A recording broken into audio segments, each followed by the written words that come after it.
بسم اللہ الرحمن الرحیم رب اشرح لی صدری ویسر لی امری واحلل عقدۃ من لسانی یفقہوا قولی۔ عزیز طلباء، آج کا لیکچر آپ کی اردو کی کتاب سال دوم کی سرمایہ اردو کے حصہ غزل سے ہے، اور آج کے شاعر ہیں فراق گورکھپوری۔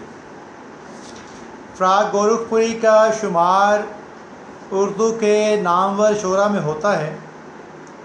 فراق گورکھپوری کا اصل نام رگھوپتی سہائے ہے اور وہ ایک ہندو ہیں، لیکن علم سے لگاؤ، ادب سے لگاؤ، خاص طور پر فارسی اور عربی اردو سے، فارسی اور اردو سے جو لگاؤ ہے، ذوق ہے، انہیں ورثہ میں ملا ہے۔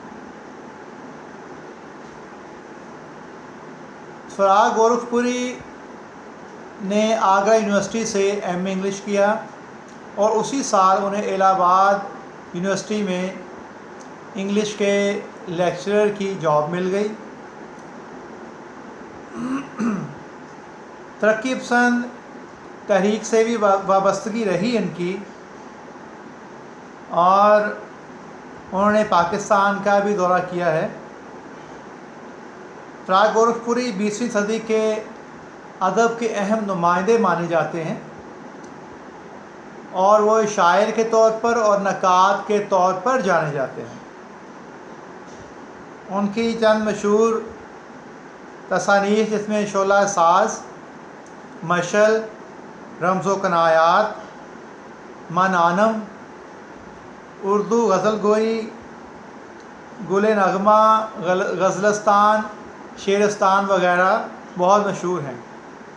ان کا یہ تعارف ہم لاسٹ لیکچر میں بھی دے چکے ہیں، کیونکہ لاسٹ لیکچر میں فراق گورکھپوری کی غزل کے پہلے 3 اشعار تشریح ہم کر چکے ہیں، اور دوسرے شعراء کے برعکس ان کی ایک ہی غزل آپ کے سامنے نصاب ہے، کیونکہ اس سے پہلے جو ہم شعراء پڑھ چکے ہیں، اس میں خواجہ میر درد، اسداللہ خان غالب، شیخ غلام حمدانی، علامہ اقبال، ناصر قاسمی، ان کی 2 غزلیں آپ کے شامل نصاب ہیں، لیکن فراق گورکھپوری کی ایک ہی غزل آپ کے شامل نصاب ہے جو ہم نے پچھلے لیکچر میں شروع کی تھی۔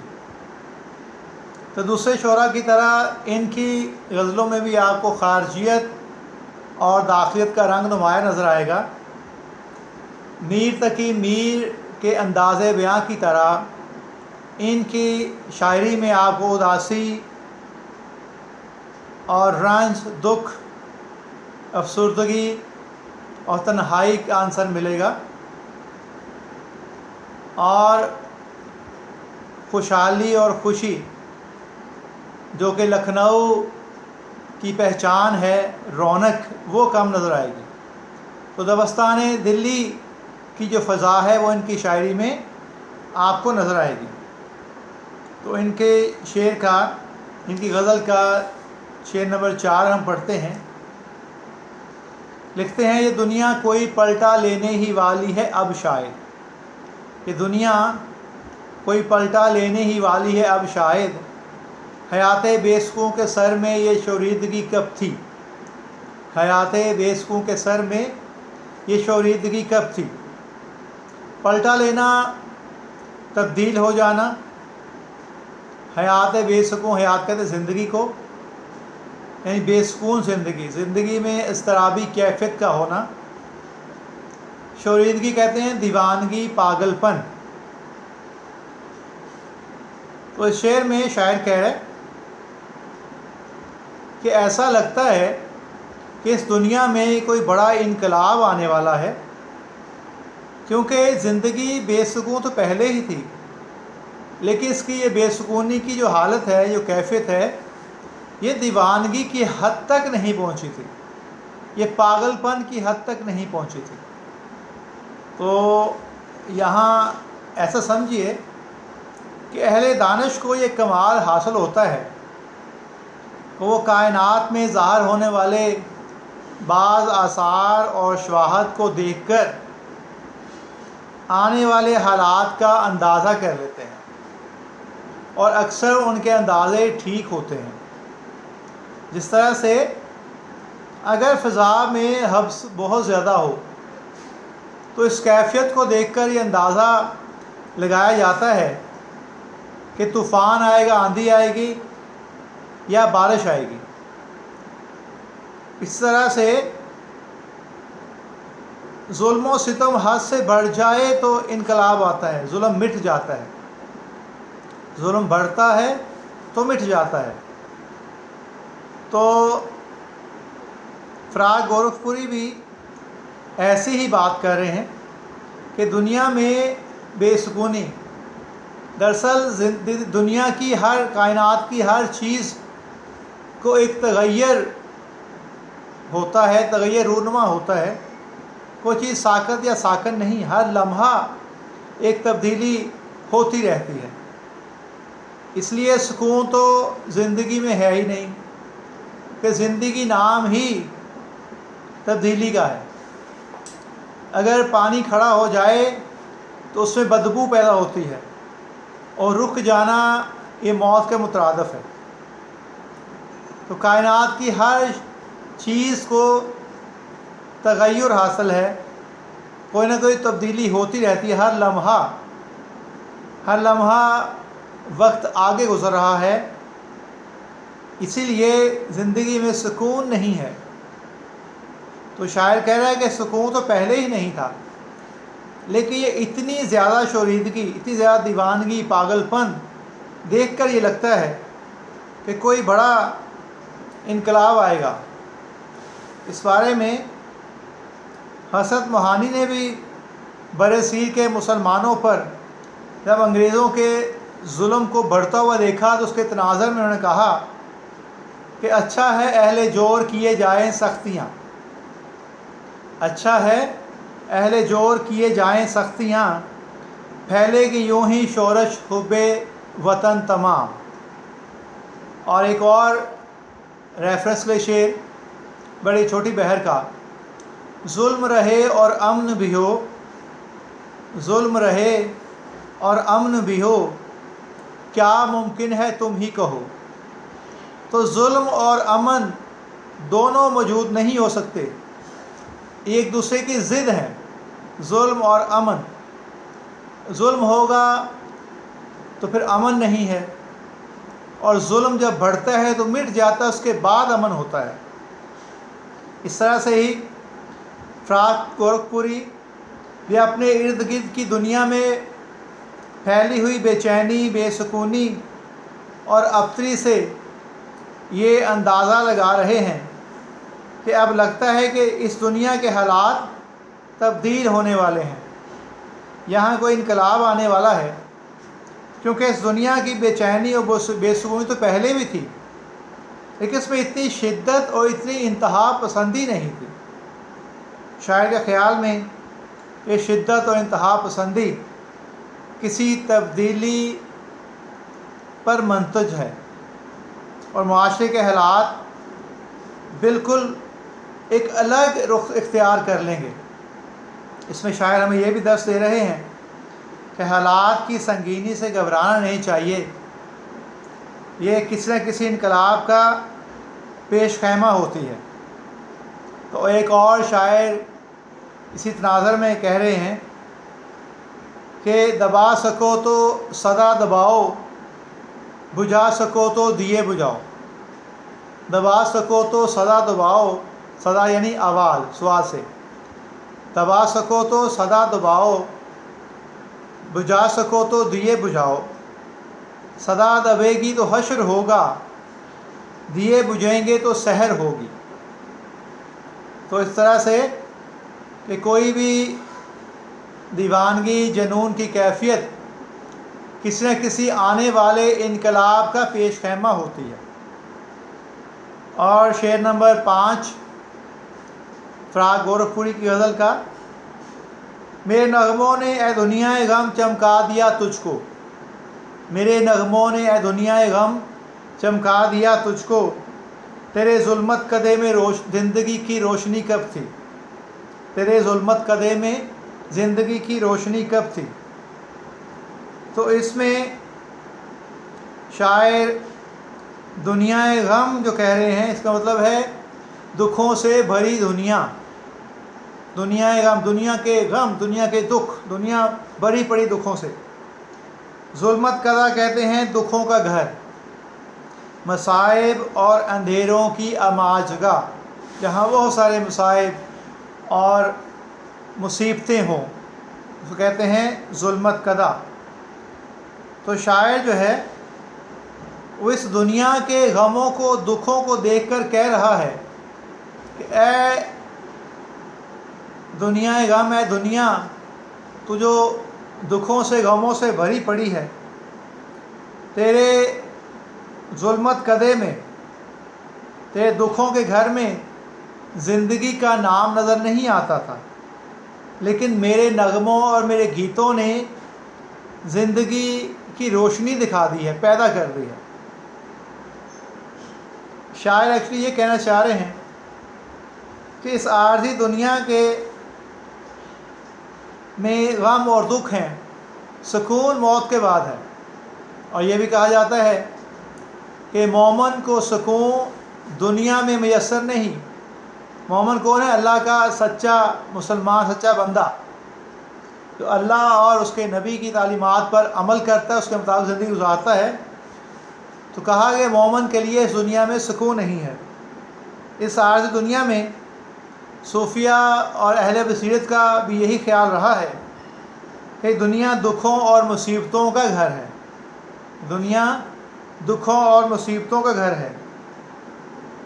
جب تک انسان زندہ رہے گا ان دکھوں سے سامنا اسے کرنا پڑے گا. ان دکھوں کا سب سے بڑا علاج یہی ہے کہ ان سے دور بھاگنے کی بجائے انہیں تسلیم کر لیا جائے. دراصل آپ کو جتنا وقت ملا ہے، جتنی زندگی ملی ہے اس دنیا میں جینے کے لیے، اس دنیا سے آپ فرار حاصل نہیں کر سکتے، آپ کی مرضی سے نہیں جا سکتے، کیونکہ یہ اللہ کے اختیار میں ہے. اور پھر کہا خودکشی حرام ہے. کچھ لوگ اپنے حالات سے، معاشرے کے رویوں سے اور دکھ درد غموں کے بڑھنے سے اتنے پریشان ہو جاتے ہیں کہ وہ موت کو گلے لگاتے ہیں، خودکشی کو ترجیح دیتے ہیں. لیکن اللہ تعالیٰ نے خودکشی کو حرام قرار دیا ہے. تو ان دکھوں سے نجات دنیا میں رہ کر نہیں مل سکتی، کیوں کہ خوشیاں عارضی ہیں اور دکھ جو ہیں یہ رہتے ہیں، ساتھ رہتے ہیں. اور یہ بھی کہا جاتا ہے کہ خوشیاں ڈھونڈنی پڑتی ہیں، مختصر ہوتی ہیں، لیکن غم دکھ جو ہے یہ بن بلائے مہمانوں کی طرح خود ہی آتے ہیں اور لانگ لاسٹنگ ہوتے ہیں. تو بقول مولانا الطاف حسن حالی، میں بچا تیر حوادث سے نشانہ بن کر، میں بچا تیر حوادث سے نشانہ بن کر، آڑے آئی میرے تسلیم سپر کی صورت. تو فراق گورکھپوری کے ہاں بھی کچھ ایسی ہی کیفیت دکھائی دیتی ہے کہ انہوں نے نہ صرف زمانے کے غموں سے سمجھوتا کر لیا ہے، بلکہ اس غم بھری دنیا کی تاریخ میں قصیدہ خوانی کرنی شروع کر دی. لوگوں کو مسرتیں بانٹنے کے لیے شعر اور گیت لکھے. اس کی وجہ سے دنیا رہنے کے قابل ہو گئی. تو عقل مندی یہی ہے کہ مشکل حالات میں بجائے زندگی سے تنگ آ کر آپ زندگی سے منہ موڑنے کی سوچیں، بہادری سے اس کا مقابلہ کرنا چاہیے اور ایسی فضا پیدا کرنا چاہیے جس میں ان کی شدت کم ہو جائے. تو شاعر ان دکھوں بھری دنیا کو اپنا احسان جتلا رہے ہیں اور کہہ رہے ہیں کہ یہ مصیبتوں سے بھری دنیا رہنے کے قابل نہ تھی، ہماری شاعری نے اسے رہنے کے قابل بنا دیا. یعنی شاعری بھی ایک، شاعری پڑھ کے بھی انسان، ادب پڑھ کے انسان کچھ دیر کے لیے حقیقی دنیا سے دور ہو جاتا ہے. حالانکہ فراق گورکھپوری نے یہی حقیقت بیان کی ہے یہ حقیقت لیکن شاعری اور ادب کی فضا میں انسان حقیقی دنیا سے وقتی طور پر دور ہو جاتا ہے۔ اور داغ دہلوی نے بھی اپنے محبوب سے یہ کہا کہ وگرنہ پہلے تھی کہاں یہ وضع یہ ترکیب، وگرنہ پہلے تھی کہاں یہ وضع یہ ترکیب، ہمارے عشق نے سانچے میں تم کو ڈال دیا، ہمارے عشق نے سانچے میں تم کو ڈال دیا۔ تو مختلف شاعر مختلف موقعوں پر اپنی اپنی شاعری کی اہمیت کو اجاگر کر رہے ہیں۔ جس طرح سے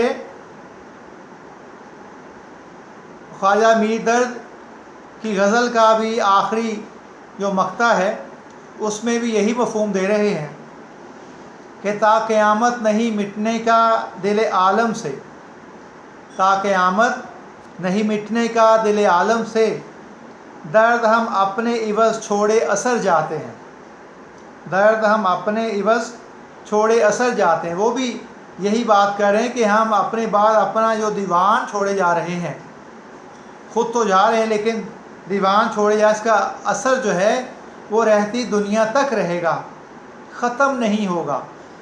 تو فراق گورکھپوری بھی یہی بات بتلا رہے ہیں کہ میرے نغموں نے اے دنیا غم چمکا دیا تجھ کو، تیرے ظلمت کدے میں زندگی کی روشنی کب تھی۔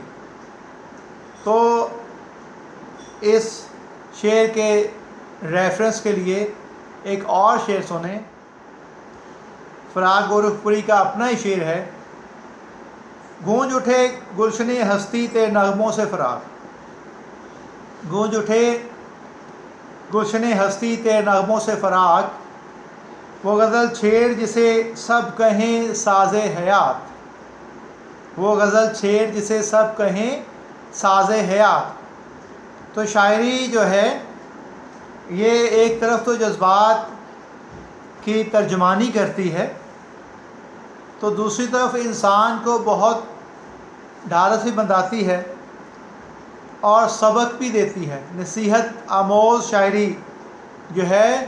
جس طرح سے آپ علامہ اقبال کی شاعری کو پڑھیں تو وہ مسلمانوں کو نصیحتیں کر رہے ہیں، تلقین کر رہے ہیں سچا مسلمان بننے کی، مومن بننے کی، اور اپنے اندر اللہ کی صفات پیدا کرنے کی تلقین کرتے ہیں، نصیحت کرتے ہیں، اور ان کی شاعری میں زندگی جینے کا اصل راز معلوم ہوتا ہے۔ تو مختلف شعراء نے مختلف اوقات میں مختلف موقعوں پر اپنی شاعری کی اہمیت کو اپنے منہ سے اجاگر کیا ہے، تسلیم کیا ہے۔ تو اس میں بھی فراق گورکھپوری بھی یہی بات کر رہے ہیں۔ تو 5 اشعار ہم کر چکے ہیں، 2 آج کیے ہیں، 3 پہلے، اور آخری شعر ہے، فراق اب اتفاقات زمانہ کو بھی کیا کہیے، فراق اب اتفاقات زمانہ کو بھی کیا کہیے، محبت کرنے والوں سے کسی کو دشمنی کب تھی، محبت کرنے والوں سے کسی کو دشمنی کب تھی۔ اتفاقات زمانہ مطلب زمانے کے حادثات، دنیا میں اچانک رونما ہونے والے واقعات، اچانک رونما ہونے والے جن کی پہلے سے کوئی پلاننگ نہیں ہے، کسی کوئی خبر نہیں ہے۔ تو شاعر کہہ رہے ہیں کہ محبت کرنے والوں کو جو اب دشمنی، محبت کرنے والوں سے دنیا کو دشمنی ہو گئی ہے، یہ بھی اتفاقات زمانہ ہے، یہ زمانے کے حادثات ہیں، ورنہ پہلے ایسا نہیں تھا۔ محبت کرنے والوں سے لوگ محبت کرتے تھے، ان سے دشمنی نہیں نبھاتے تھے۔